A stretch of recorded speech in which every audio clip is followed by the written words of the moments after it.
চেষ্টা করেছি, সোজা আঙ্গুল দিয়ে ঘি উঠানোর চেষ্টা 14 বছর পর্যন্ত করেছি, কিন্তু ঘি বেশি উঠে না।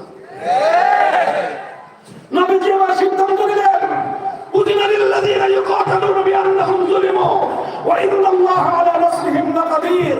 আল্লাহর কোরআনের আয়াত নাযিল হলো, আল্লাহ পাক নবীজিকে পারমিশন দিলেন, ওগো আল্লাহর নবী, মক্কা থেকে মদিনায় এসেছেন, ইসলামের এক ধাপ অগ্রগতি হয়েছে, এখানে ইসলামের অগ্রগতি সম্পন্ন হওয়ার নয়, এখানে ইসলামের অগ্রগতি থেমে যাওয়ার নয়,